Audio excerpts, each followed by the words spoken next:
اور رسول اکرم صلی اللہ علیہ وسلم کی سب سے بڑی طاقت وہ اخلاق ہی تو تھا۔ آپ دیکھیں کیسے کیسے لوگ تھے جو رسول اکرم صلی اللہ علیہ وسلم سے نفرت کرتے تھے، بہت نفرت کرتے تھے، یہاں تک کہ ان حضرت صلی اللہ علیہ وسلم کو شہید کرنے کے در پہ تھے۔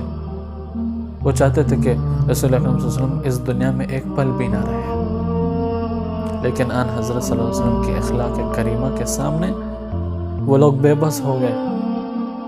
اتنے بے بس ہو گئے کہ کلمہ پڑھ لیا۔ ان میں سے ایک حضرت عبداللہ بن سلام رضی اللہ تعالیٰ عنہ، جو کہ یہودی تھے۔ تورات میں اس نے سارے چیزیں پڑھی تھی، سارے چیزیں پڑھ چکے تھے، اس کو پتا تھا کہ ان حضرت صلی اللہ علیہ وسلم یہی ہے، لیکن ایک چیز ان کو سمجھ نہیں آ رہی تھی، ایک نشانی باقی رہ چکی تھی۔ اب اس نشانی کو ڈھونڈنے کے لیے اس نے ان حضرت صلی اللہ علیہ وسلم سے کوئی ایک ترکیب نکالی، ان کو کھجوریں دی اور کہا کہ 2 مہینے کے بعد میں آپ سے لے لوں گا، اور وقت سے پہلے آیا اور آن حضرت صلی اللہ علیہ وسلم بازار کے بیچ میں جا رہے تھے، اس کا چادر کھینچا، بہت شدت سے کھینچا، اتنا شدت سے کھینچا کہ آن حضرت صلی اللہ علیہ وسلم کو درد بھی ہوا، یہاں تک کہ روایتوں میں آتا ہے کہ نشان بھی ظاہر ہوئے، ایک نشان بھی ظاہر ہوئی، اور چہرہ مبارک سے ہی پتہ چلا کتنے شدت کے ساتھ تھا۔ حضرت عمر رضی اللہ عنہ بھی وہاں تشریف فرما تھے، اس نے تلوار نکالا، کہا کہ میں اس کی گردن ماروں گا، آن حضرت صلی اللہ علیہ وسلم نے فرمایا صبر۔ حضرت عمر رضی اللہ عنہ کو فرمایا اس کو لے جاؤ اور اس کو 3 گنا زیادہ کھجور دے دو جتنا اس نے دیا تھا۔ تو حضرت عمر رضی اللہ عنہ اسے لے کر گئے، تو رستے میں اس نے کہا کہ اے عمر میں مسلمان ہونا چاہتا ہوں۔ جب وجہ پوچھی گئی تو انہوں نے یہی کہا کہ رسول اکرم صلی اللہ علیہ وسلم یہی ہیں، ان کی جتنی بھی نشانیاں ہیں سب میں دیکھ چکا ہوں اور ان کی تصدیق کر چکا ہوں۔ ایک نشانی باقی تھی کہ اس کے غصے پر اس کی رحمت غالب ہوتی ہے، میں نے دیکھا اس کو، میں نے اس کو غصہ دلوایا، لیکن غصے کے بجائے اس نے مجھ پر رحم کھایا اور مجھے زیادہ کھجور دینے کی بات کی۔ مجھے کوئی کھجور نہیں چاہیے، مجھے ایک نشانی چاہیے تھی، وہ نشانی میں نے دیکھ لی، اب میں مسلمان ہونا چاہتا ہوں، لہٰذا وہ مسلمان ہو گئے۔ اس کے علاوہ دیگر بھی تھے ایسے صحابہ کرام رضوان اللہ عنہم اجمعین جو صرف اخلاق کو دیکھ کر مسلمان ہو گئے تھے۔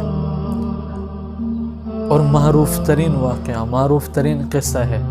کہ ان حضرت صلی اللہ علیہ وسلم ایک گلی سے گزرتے تھے، وہاں ایک بوڑھی عورت رہتی تھی، جب بھی ان حضرت صلی اللہ علیہ وسلم گزرتے تو وہ کوئی نہ کوئی تکلیف دینے والی چیز اس کے سامنے پھینک دیتی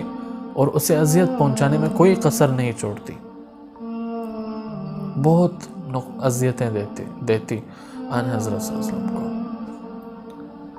ایک دفعہ ان حضرت صلی اللہ علیہ وسلم گلی سے گزرے، وہ عورت دکھائی نہیں دی، پوچھا، کہا گیا کہ وہ تو بیمار ہے، وہاں گیا تو دیکھا وہ قریب المرگ ہے، آخری لمحات گن رہا ہے، جیسے بولتے ہیں کہ الٹی گنتی شروع ہو گئی ہے۔ تو ان حضرت صلی اللہ علیہ وسلم اس کے پاس گئے، ان کی عیادت کی، وہ اخلاق سے متاثر ہوئے، مسلمان ہوئے۔ ایک اس سے اچھا واقعہ سنا دو، اب جو اخلاق کی بات ہے ان حضرت صلی اللہ علیہ وسلم کی تو میں بتا دیتا ہوں۔ ایک مرتبہ دیکھا کہ ایک بوڑھی عورت ہے، اس لکڑیاں اٹھانا چاہ رہی ہے لیکن وہ لکڑیاں اس کے ہاتھ میں نہیں آ رہی، بہت زیادہ لکڑیاں ہیں۔ ان حضرت صلی اللہ علیہ وسلم گئے وہاں پہ، کہا میں آپ کی مدد کروں، کہا کہ ہاں مدد کروں۔ ان حضرت صلی اللہ علیہ وسلم وہ لکڑیاں اٹھائی، اپنے سر پہ رکھا۔ پورے رستے میں وہ بوڑھی عورت اس رسول اکرم صلی اللہ علیہ وسلم کو نصیحت کر رہی تھی کہ مکے میں ایک آدمی نکلا ہے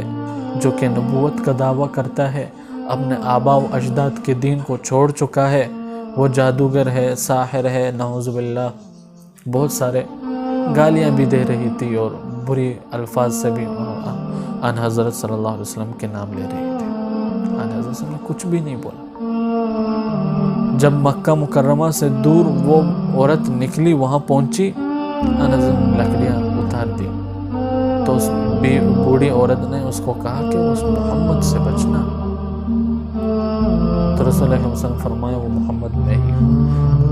وہ میں ہی ہوں۔ جب اس نے یہ کہا تو اس نے کہا خدا کی قسم آپ وہ نہیں ہو سکتے، اگر آپ ہو تو آپ سچے ہو، جس نے بھی آپ کے بارے میں یہ باتیں کی وہ جھوٹا ہے، آپ سچے ہو۔ وہ بوڑھی عورت بھی مسلمان ہے۔